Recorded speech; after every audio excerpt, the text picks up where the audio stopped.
views and opinions expressed in this program are those of the participants and do not reflect the views of the streaming platforms, public access channels, the Kitty Rose lifestyle, or the program underwriters.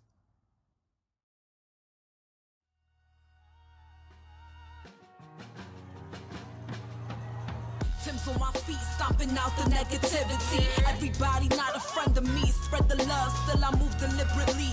Bully face on, but the smile be heavenly. Brooklyn girls, so they love the energy. Love sincerity, so I take the liberty to take them on a journey lyrically. Through hallways and alleys. Hey everyone, and welcome back to another episode of The Next Chapter, where we discuss shades of gray. I am your host, Minister Cat, aka Kitty Rose, and this is a special edition, a special episode, special edition, because we're gonna take a little detour from the parenting series that we're discussing right now. But this actually, it connects to the parenting series, but in a different kind of way, twofold. So let me tell you why. What's this week's topic of the week? That's my special edition, right? So this topic of the week is today's youth issues. Are adults the problem? So the reason why I say a little bit is connected to the parenting is because ultimately, our children mimic what they see at home. So we can have all of these good intentions and all these lessons that we're teaching our children, but ultimately, you know that saying, do what I say, not as I do? But how realistic is that? Most of the time, I think what happens is that our children end up doing what they see us do, even subconsciously. So I don't know if that's genetics, I don't know if that's also watch behavior, because I haven't been in my mother's home since the age of 15. But at 50, I can hear my mother in my tone, in my mannerism, in some of the things that I say. So is it genetic, or was the foundation of what I observe my preliminary years is what's molded who I am, or at least contributed to the adult that I became, or that I'm still becoming? So before I get into this topic, I want to share a story that's going to come back to us at the end when we talk about the Did You Know? Last week, I was on the train. Now, we happen to broadcast this show in the Bronx of New York. That's where I live. But I am from the borough of Brooklyn. I feel very comfortable in Brooklyn. I feel very comfortable actually anywhere and everywhere in New York. I deal with young people all the time, in addition to my own. But outside of my own and their peers, I deal with young people all the time. Not a lot, but enough where I don't walk around with fear when it comes to encountering young people. So I'm on the train. I'm on the 3 train to be Pacific. I'm on the 3 train in Brownsville, Brooklyn. And I get on the train at Nevins. When I get on the train, before I get on the train, I'm sitting next to 3 young people. And the 3 young people had to be between the age of 14 and 16, no more than that. I don't even think 16 was the age. But 14 and 16, 2 girls and a young boy. The young boy was 14. So the 3 kids are on the train next to me, on the platform next to me. And they're like slap boxing, right? The 2 girls. I'm not thinking nothing of it. I'm actually thinking it's kind of funny. So they get on the train. When they get on the train, at the corner of the train are 5 other kids, 1 girl and 4 boys, 2 bikes. They're in the corner of the train. They are engaging, acting a fool, jumping on poles, fighting. They're acting up amongst themselves in their group. So now the 3 kids, they come on the train with me, for whatever reason, decides that they want to watch these kids, engage with these kids, and eventually start arguing with these kids. Now, we are on a crowded train. Now, initially, before the 3 kids started arguing with the 5 kids, 2 white people walked over to the 5 kids. Excuse me, 2 white people were on the train, a man and a woman, and the woman walks over to the children on the side. I guess says something to them, comes back and looks at them like, all right guys, like let's do good. So now no one else says anything to these children on the train. So now the 3 children start arguing with these 5 kids who have to probably be maybe between the ages of 15 and 17. I see that it's escalating. So I get up and I walk over to the 3 children on the side. And I ask first, can I touch you? I touch the young woman and I'm trying to calm her down. For a minute, I had her. For maybe half a minute, I had her. And I'm speaking to her calmly. What's going on? What? It's not even worth it. You don't know these boys. Like, it's not worth it. What you doing? I had her for half a minute. Now, for whatever reason, as they start to calm down, the boys now in the group starts to get loud. So now I move over from the 3 kids and I go over to the 5 kids. I am on a crowded train, people, and I'm by myself talking to these young people. The 5 boys, 5 kids, I'm talking to them. What? It ain't worth it. You don't know this girl. Like, you gonna fight a girl? What? I almost had them for half a minute. While my back is turned and I'm in the middle now of these kids, the girl who's the ringleader throws a punch over me, hits the boys. Next thing you know, they're fighting. Everybody's fighting, right? And I'm in the middle of this fight with the bikes. I get out of the fight. I get in the seat. I put my arm up to protect myself from these kids. There's like 8 kids, 9 kids fighting now. Finally, some men come up, breaks up the fight, breaks up the kids. We get to the platform, the doors open up, they take some of the kids off the train.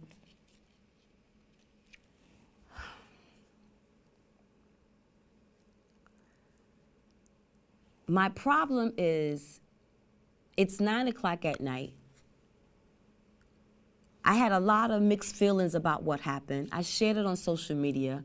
I got a lot of mixed responses. I got a lot of folks reprimanded me, told me that it was reckless, it was foolish, it was not wise. I should have minded my business. I could have got killed. Why? All these negative things. I definitely got some positive. I definitely got some, you did the right thing, a balance of both. But the reason why I bring this story to you all today is because one of the questions that was asked of me is, would you want your children to get involved?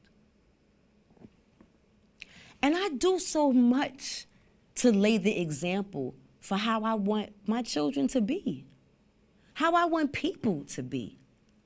Christ told his disciples, how will you know? The disciples said to him, how will I know your people? And Christ, he didn't say by the color of their skin. He didn't say by their sexual preference. He didn't say by their sex. He didn't say how old they are. He said by the love that they show you. So my example here on this earth as a Christian is to lead by love. So no, would I want my kids to get involved and risk their life? Yes. Because if they don't, then are we not still adding to the problem of no one? Because I really truly believe if someone other than myself, if those men who came when the fight took place came with me before the fight took place, I kind of believe that the fight wouldn't have happened. And then at the end of the day, we want to blame the parents, right? Because why are these kids out on a Friday night on the trains, 9, 10 o'clock at night? So now it goes back to, again, today's youth issues. Are adults the problem? Are the parents the problem? Is the village failing some kind of way? Is the village even failing when it comes to helping these parents, because guess what? Let's break down the generations and why some parents do what they do. The first video I got for you guys is what's the problem with kids these days? And this guy, he kind of breaks down the different generations, and then when he breaks that down, we're gonna go into why certain generations do what they do, but how we today can break that cycle. Let's go.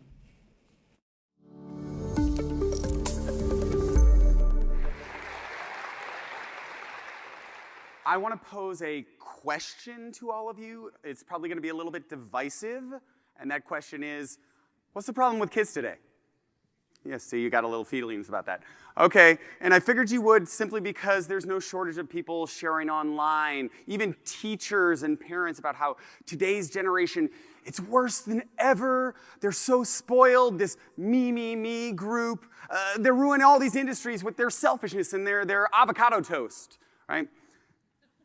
But we're told that we should blame things like violent video games or misogynistic music or the media or blame the parents or the fact they're not getting enough spankings or maybe blame this selfishness inside of them or maybe it's the cell phones or the internet. Now, which one of these is it going to be?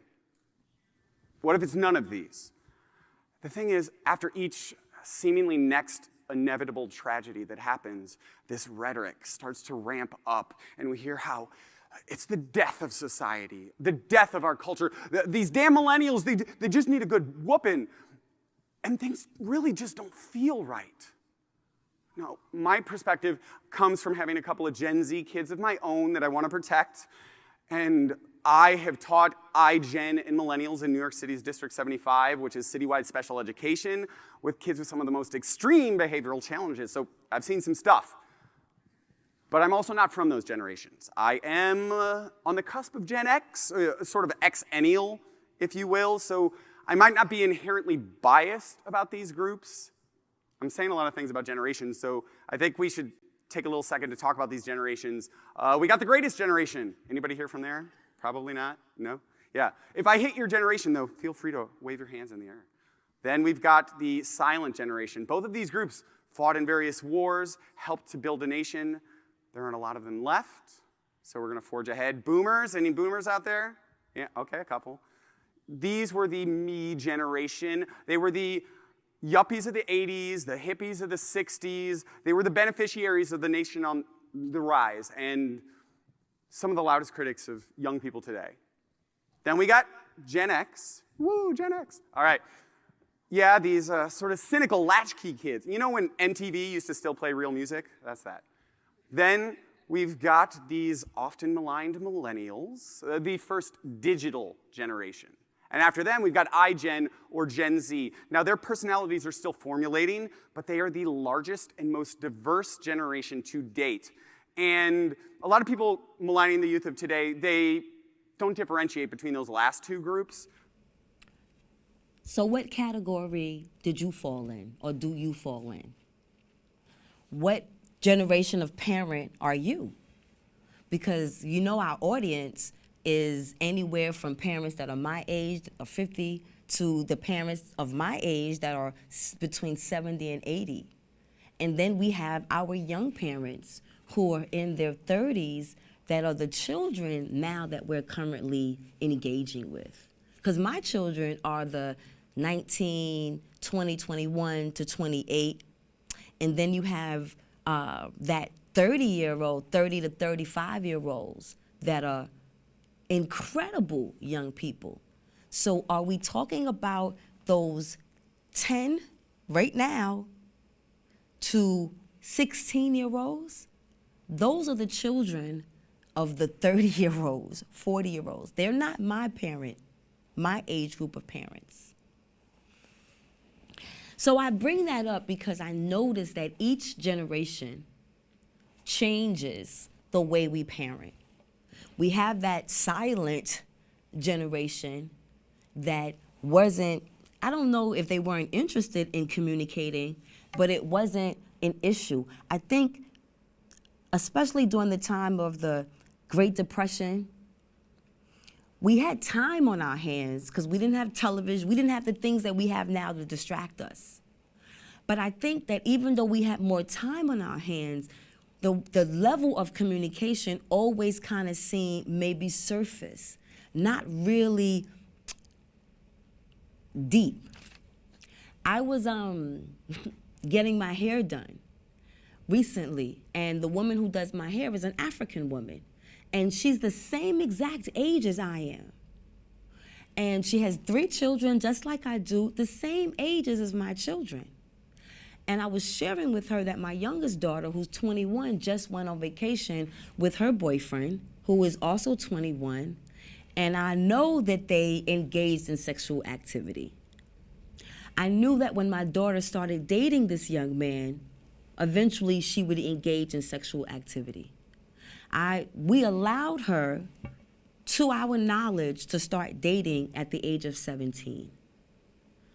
That was pushing it. She wanted to date as early as 13. Her peers, who were Dominican, who were of Spanish descent, they were allowed to start dating as early as 13, 14. And I mean dating, like boyfriend, girlfriend, come over type thing, not hiding.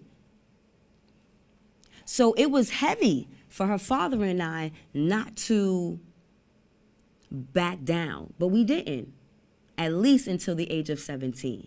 So when she started dating the gentleman she's still dating 4 years later, I took her to get birth control. Was I encouraging my daughter to have sex? No. But the reality is I knew my daughter may engage in sex, and I was more concerned with her if she engaged in sex, 1, protecting herself, 2, not allowing herself at that age to possibly deal with the idea of pregnancy. So I asked the braider, my hair braider, have you talked to your kids about this? And she said, oh no, it's not in our culture. 2024, you are not in Africa. You are in America, and you don't have African children. You have American children.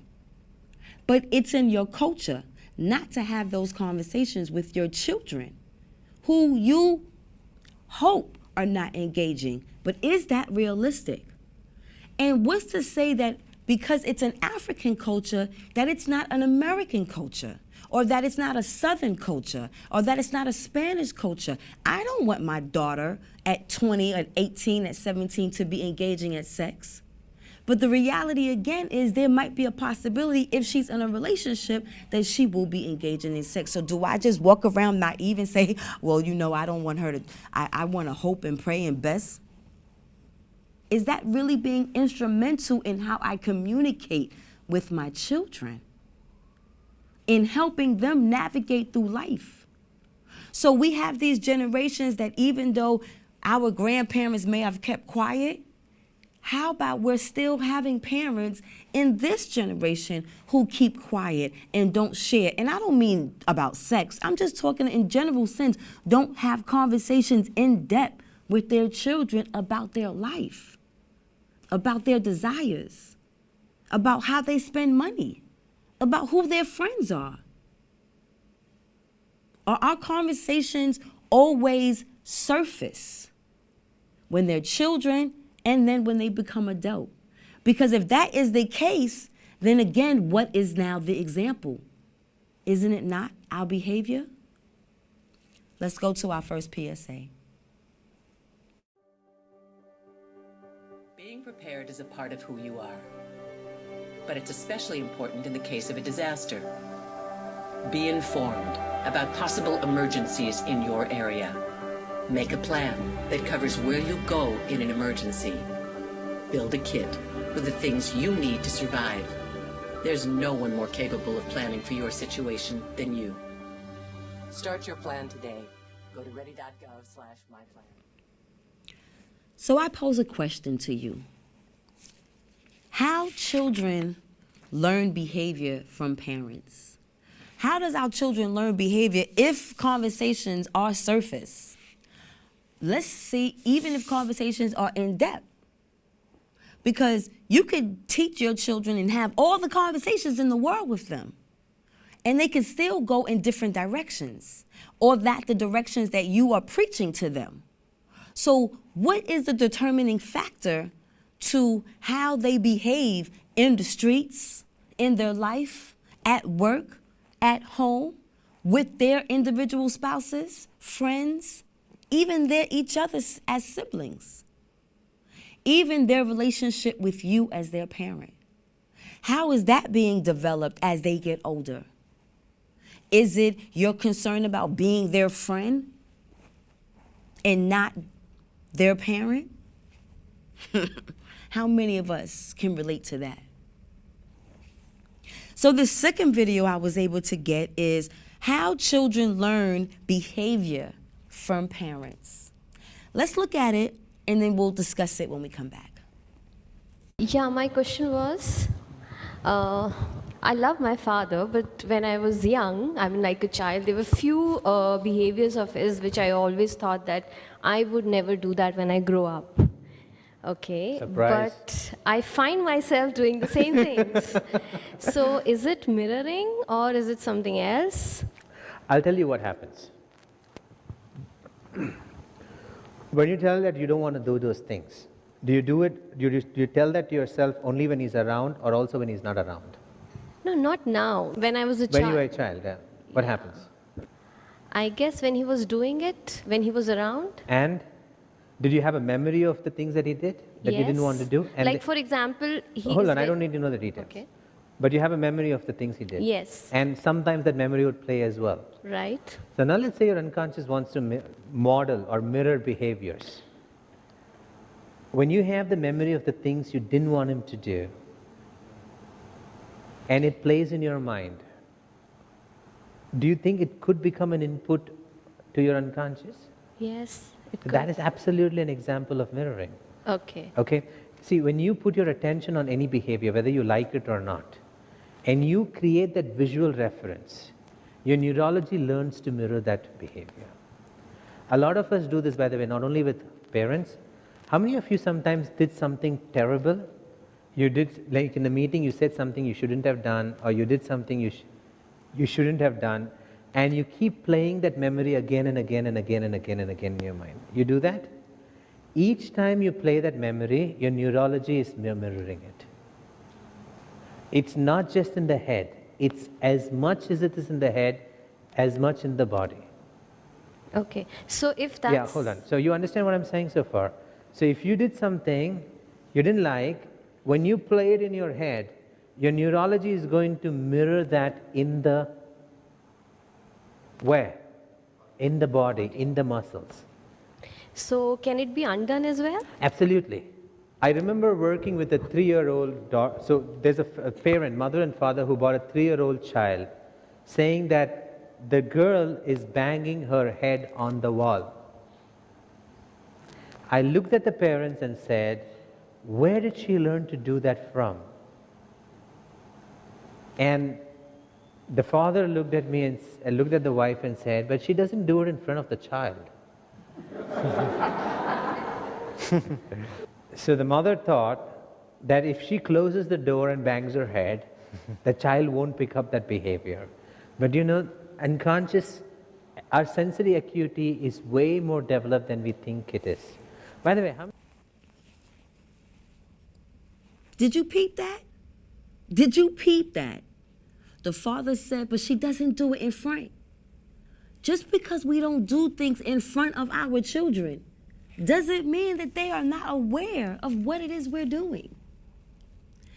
There was a story about a mom who was bulimic, and her kids didn't necessarily know that she was bulimic, but they knew that something was off and would ask Dad, why doesn't Mom eat the same portions we eat? So it wasn't so much that they knew she was throwing up or that she was conditioning herself, but they knew something was off. And when her husband told her what the children said, she's in shock and dismay, like, wait, what? Same way that the girl is banging her head. Not even aware, the mother's not even aware that the daughter subconsciously hears you banging your head and now is repeating behavior from a symptom she got from you. I am a witness to that. I said earlier in the broadcast, I have not lived with my mother since the age of 15, 14 years old. And even before that, it was like a good maybe year that I didn't live with her, that I lived with my great aunt and my grandmother. So to be honest with you, really my core years from birth until 12 was with my mom, right? And again at 50, there's a sound that I make. I don't know if you guys ever hear it when I talk. At the end of a sentence or a statement, sometimes I make a sound. My mother makes the same sound. I don't hear it. I don't believe she hears hers either. The way that I move, I'll look right now at the mirror and I'll be like, oh my goodness, my mother moves like that. And it's funny because even the things that I didn't like about my mother,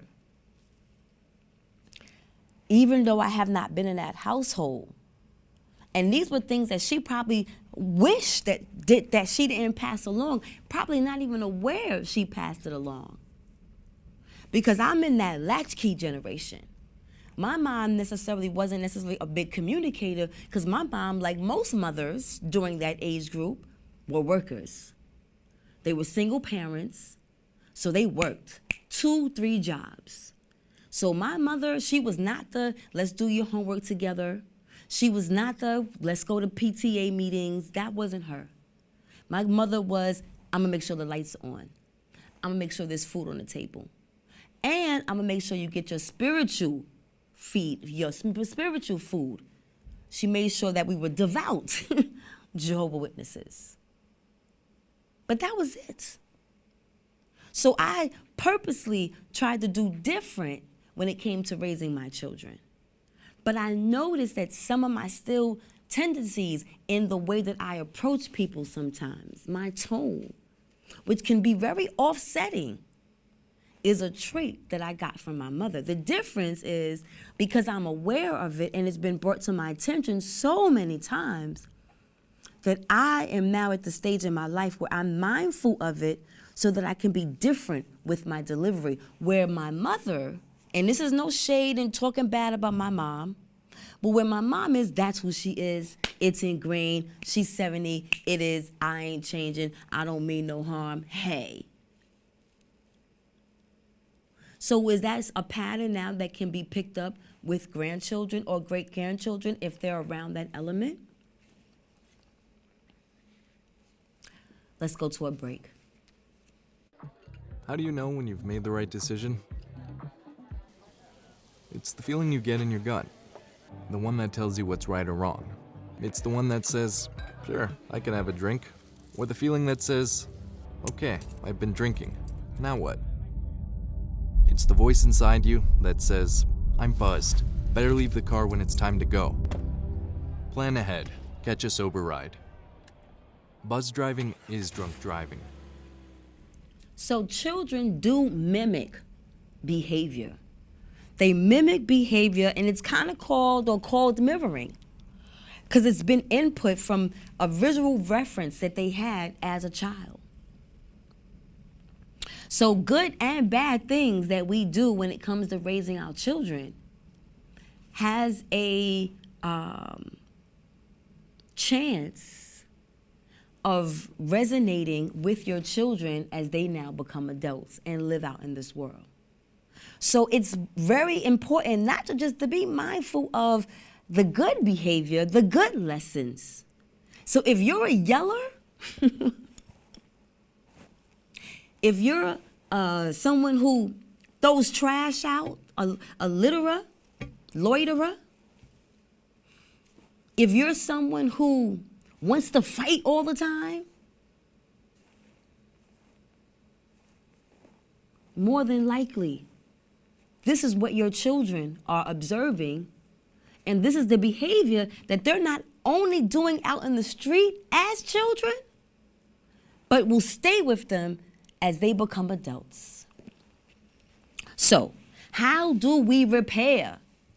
How do we now stop what we've been doing to now move forward in the repair process, because we still have chance, we still have time. We have the example of Jehovah's holy love and mercy and grace that he gives us every day, because he doesn't say to us, you know what you did yesterday? You remember what you did last week? You know what you did an hour ago? We constantly have the opportunity to repent. We constantly have the opportunity to be shown mercy and grace. So that means we still have opportunity to repair. Where do we start? How do we start? So this next video is the single most important parenting strategy. Let's watch it together and talk about it when we come back. Repair is the act of going back to a moment of disconnection, taking responsibility for your behavior and acknowledging the impact it had on another. And I want to differentiate a repair from an apology, because when an apology often looks to shut a conversation down, hey, I'm sorry I yelled, can we move on now? A good repair opens one up. And if you think about what it means to get good at repair, there's so much baked in realism and hope and possibility. Repair assumes there's been a rupture. So to repair, you have to mess up or fall short of someone else's expectations. Which means the next time I snap at my kid or my husband or my work colleague, instead of berating myself like I did that night in the kitchen, I try to remind myself, I'm focusing on getting good at repair. Step one is rupture. Check that off, I crushed it. Step two is repair. I can do this. I'm actually right on track. So let's get back to my example. I'm in the kitchen, my son is in his room. Well, what will happen if I don't repair? That's really important to understand and helps us make a decision about what to do next. Well, here are the facts. My son is alone, overwhelmed, and in a state of distress because, let's face it, his mom just became scary mom. And now he has to figure out a way to get back to feeling safe and secure. And if I don't go help him do that through making a repair, he has to rely on one of the only coping mechanisms he has at his own disposal: self-blame. Self-blame sounds like this: something's wrong with me. I'm unlovable. I make bad things happen. Ronald Fairbairn may have said it best when he wrote that for kids, it is better to be a sinner in a world ruled by God than to live in a world ruled by the devil. In other words, it's actually adaptive for a child to internalize badness and fault, because at least then they can hold on to the idea that their parents and the world around them is safe and good. And while self-blame works for us in childhood, we all know it works against us in adulthood. Something's wrong with me. I make bad things happen. I'm unlovable. These are the core fears of so many adults. But really, we see here, they are actually the childhood stories we wrote when we were left alone following distressing events that went unrepaired. What do you think? What did you grab in that? I grabbed that we have to focus on, one, the mess-ups aren't a bad thing. The mess-ups actually allow us to have visuals of what we can repair, right? Because parenting isn't easy. We come with these books. We come with these, how to parent babies and how to parent toddlers and how to parent teens. Yeah, we come with these books. But that hands-on, that day-to-day, we don't always get those instructions until it's too late. But is it too late? So I love the fact that it's not too late. You know what I'm saying? It's not too late to take responsibility Because in the taking responsibility, we open ourselves up to how we can maneuver and be better in our disposition and in our way that we communicate, because now our children who are becoming adults can also begin to make their transition. So let's take those kids that I first started talking about. They 14, 15 years old, pent up. That girl, 15, I doubt she was 16. That girl wanted to fight. She was amped.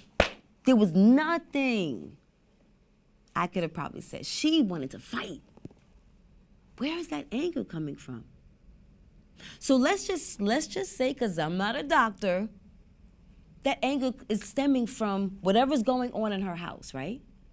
Now let's say her mom or dad, whoever she lives with, grandparents, aunties, got a visual of this young lady's behavior on the train. Now they can step in and say, well, where is she getting this anger from? Is it stemming from home? What do we need to change at home so that she does not become an adult with this much anger? Is that possible? Now, of course, whoever she lives with is not going to see this visual. But if we begin to see visuals of behaviors, and I don't mean anger ones, any types of behaviors that we see in our children. I'll give an example. My son is 28 years old. I can see a passion of wanting to be independent that he has, that drive that he has. Also, him being a great salesperson, him being charming, him being very personable. Can sell what they say, water to a camel, right? I think that's the wrong way, the wrong story, but parody, but you know what I mean. Charming guy. But at 28, he has still not found himself. He is one of the most unfocused. He is one of the most young person who does not follow through in anything. Does he get that from his mother? Does he get it from his father? Does he get it from wherever he saw that from or picked that up from? But at 28, is it too late? At 28, is it too late to notice a pattern, a behavior that might not be healthy for him that can be dealt with at 28 when noticed and communicated about? I can see where I show up in his personality. So if I can see where I show up in his personality, in my own personality traits, not necessarily the things I taught him from day to day, just who I am as a person, and those traits that he picked up being raised in my household, then I can also begin to see where he might have went to the left, where he might be lost at. And as a parent, do I now, he'll figure it out on his own? Yeah, I can say that. But is my job just to say, well, I'm going to pray and hope he figures it out on his own? Or am I still going to show up in my behavior on how to assist him to change or adapt to the behavior he needs to as a now young adult? Does that make sense? Am I getting through? Let's go to another break. Look at that. It's so sad.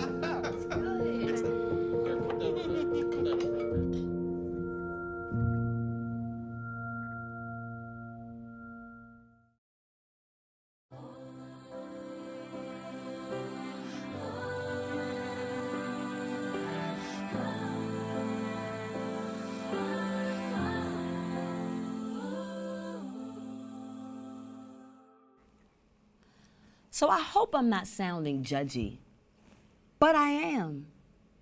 Because we can't keep tiptoeing around what's happening with our young people. We have to start to take some responsibility that we might be a part of the problem. And not because of what we're saying to them, but more because of what we're showing them. Does that make sense? So, let's go back to the earlier story I shared with you guys. What would you have done? Would you have minded your business? Would you have stepped in? Would you have asked the village? That's what Alethea told me to do. Next time, if at any time I'm ever in that situation again, ask the village. Ask the people on the train. Let's say something. Let's do something as a group. Because again, I think what happens is that if we not only break the generational curse in our home, why not begin to do it when we're outside? Each one teach one. I am my brother's keeper. I am my sister's keeper. Because I'm going to tell you, that at the end of the day is what disappointed me the most. It wasn't really the kids. It was the lack of the assistance from the people on the train that sat there and watched these kids argue. And at the end of the day, the only person besides myself was two white folks. And I ain't mad that the white folks said something, but why are white folks in in Brownsville standing up for our youth? So I wanted to see if I could find a video, something to kind of like replicate what happened to me. And you know that show on ABC, What Would You Do? I looked that up, but I couldn't find a scenario where kids were fighting. But I found another scenario that I thought was interesting because it still kind of affects parenting and what we as parents allow our children to do and what we don't allow them to do. And then what as a community do we do in observing some of these behaviors that we might see between parents and children. So check this clip out and yeah, we'll discuss it when I come back.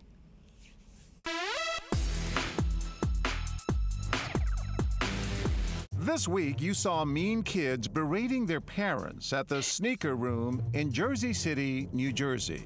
These are nice. They're black like that. Why are you being so dumb? I'm telling you what I want. They're cheap and ugly. Stop being cheap. I can't afford those. Dad, this is why Mom divorced you, because you're so freaking cheap. Sophia. In this What Would You Do web exclusive, see who else had something to say to our terrible teens.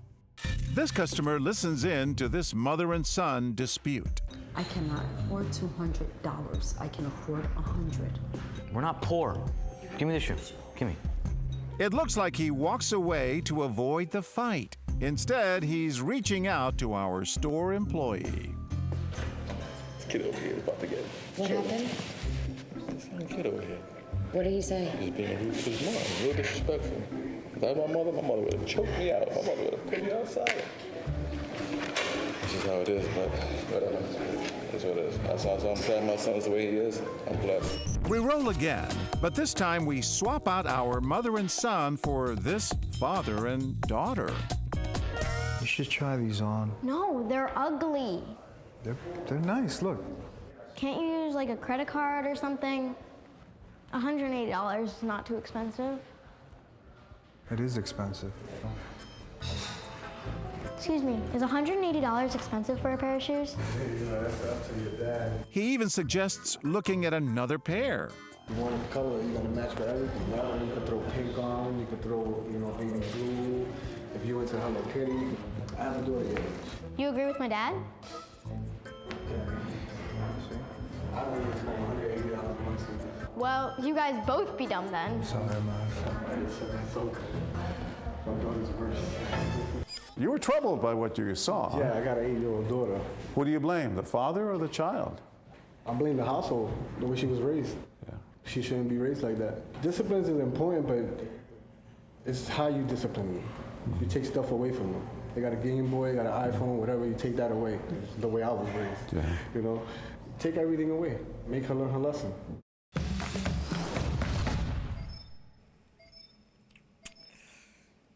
So obviously that was extreme. At least I hope. At least I hope it was extreme. But what would you do? Would you intervene? Would you help that parent? Would you shake your head? Would you leave the store and be like, ooh, child? Is it our place to even intervene? Now, the children asked. In the second video, she asked the other gentleman his opinion and then was disrespectful to him. Should he have said more? Should he have said less? So that's the question. What do you do in awkward situations when it comes to parents and their children? Most of us do feel like mind your business because it's not necessarily always received well.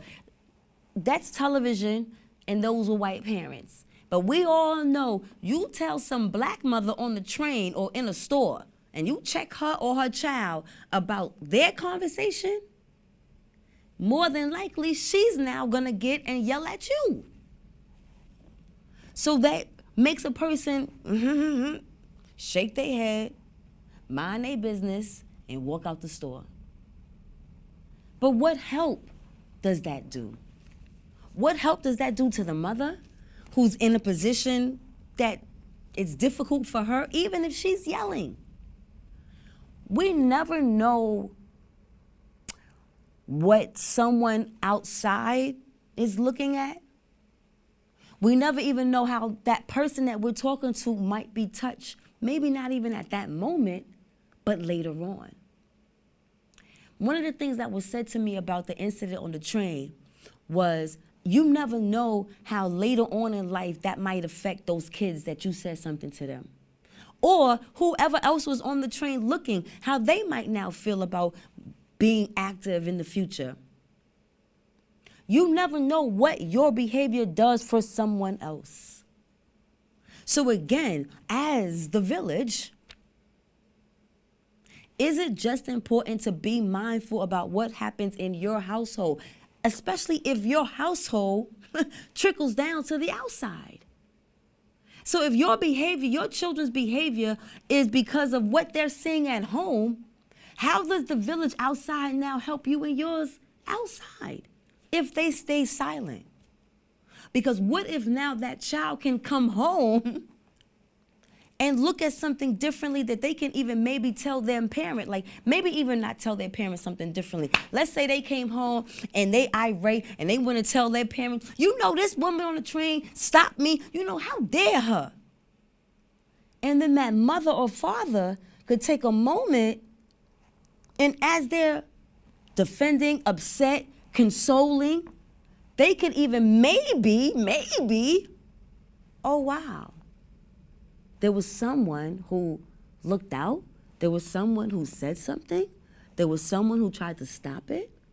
You never know what that thinking might do for the parent. It's all relatable. So that's the Jesus moment. Woo! I haven't had one of those in a moment, right? The Jesus moment. What's my Jesus? My Jesus moment is that it can't stop, in my opinion, with just your household. Because your household affects everybody else's household. How I move in the street, how I move at work. One of the reasons why I told TAG, the Community Initiative of New York, the organization that I do youth mentoring with, I told them, I can't go back to middle school this year. I can do the high schools, but I can't work in the middle schools. That 10, 11, 12, 13-year-old age group is so heavy. Their hormones, you might as well say they going through a form of menopause because things that are going on in the ages of 9, 10, 11, 12, and 13 are so heightened that age group is a crucial part to their development. So we as the village, we can't just sit on the sidelines and say, well, you know, that's their kids, that's their problem, because they will still affect the kids that I bring into this world, the grandchildren I bring into this world, the young people that I work with, the old people that I work with, the old people that I'm friends with. Me and mine right now, one of my young people say, you can't be out there trying to save people because your bones can't take it. Yeah. My elbow is painful right now. A week later, I'm still a little sore. But again, if we came collectively as a village, I really believe that fight could have been avoided. So I believe as Christians, or as spiritual people, how about that? As spiritual people, it is our responsibility to not only be an example for those that we live with, i.e. our children, but also to be an example to each other when we're out and about.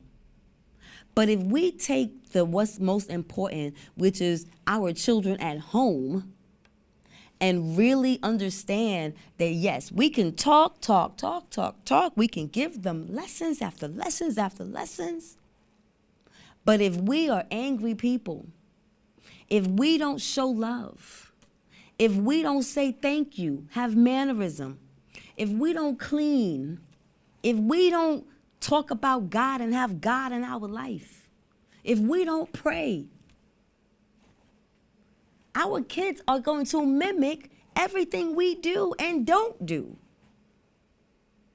So if we want children that have a relationship with God, we can't just pray for them to have a relationship with God. We have to live that example so that they see. My daughter recently said she wants to find a church home. I didn't say you should find a church home. She said, I need to find a church home. At 21 on her own. Why? Because is it really on her own? Or is it because of the foundations, the seeds that I was planting, that I've planted, that I am still planting, that I'm cultivating? My middle son, wanting to be a teacher and an advocate for young people, wanting to be a principal, wanting to, be involved in education.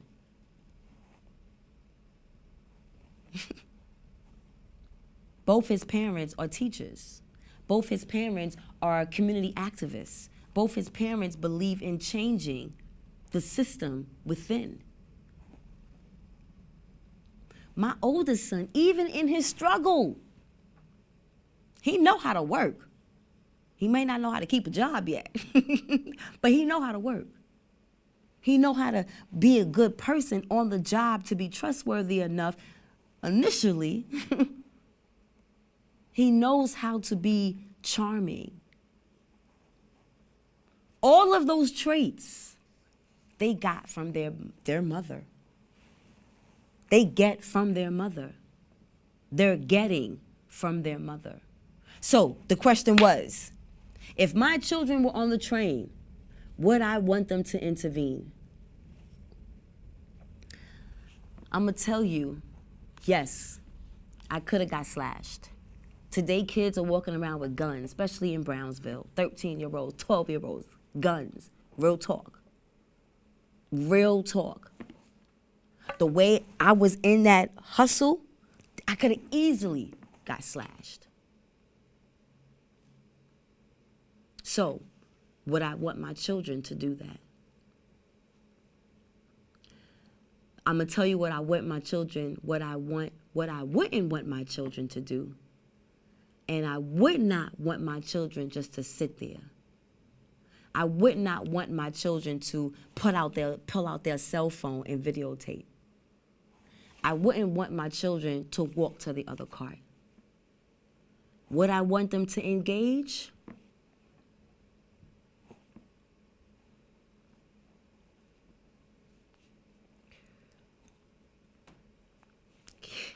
Yeah. The control room said tough call. But I know that if more of us got involved, then maybe it wouldn't be such a scary thought for my children, your children, to get involved. How about that? Maybe if that became the routine, maybe if that became what we saw, then it wouldn't be such a scary concept.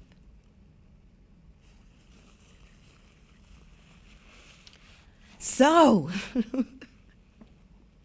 I want you guys to join in this conversation. How can you do that? Go to our Facebook group page. Right now we have over 1,000 people sharing experiences on a daily basis. So if you're not already there, come join our Facebook group page. And when I post these videos and these segments, share what you think. Share what's helped you. Share what's hurt you. Because it all helps. And then you know what I need you to do, what I don't want to ask, but you know I have to, is to like, follow, and share. Like, follow, and share. Like, follow, and share. Because we now live in the world of numbers. And for my show to get picked up, for me to get more work as a personality and as a host, I need numbers. So I need your help. I need you to follow. I need you to like. I need you to share. I need you to help me build my social media presence so that you can see your girl everywhere, outside and in addition to New York. So what do I need you to do? One last time, I need you to like, follow, and share. And I need you to join our Facebook group page so that you can share with the community things that have helped you, or if this show has even helped you, or if this show has been a waste of your time this last hour, which I hope that it hasn't. I appreciate you guys every week tuning in.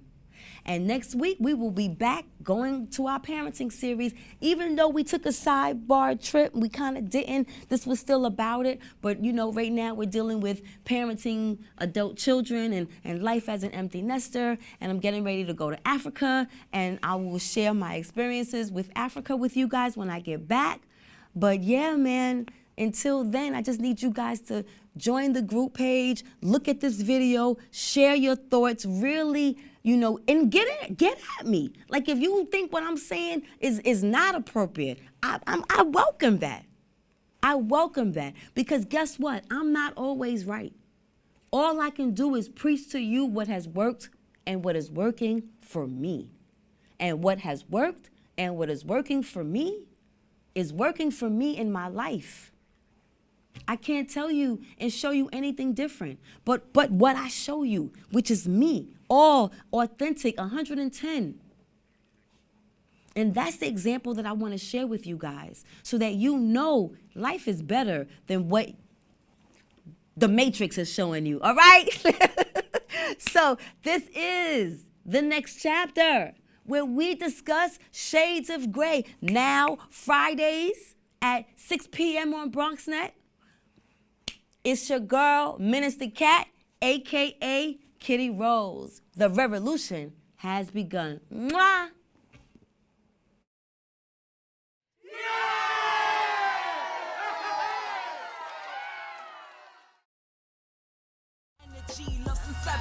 So I take the liberty to take them on a journey lyrically through hallways and alleys, dark days I carry, sharp pains and bellies. All days be heavy when you're programmed to survive.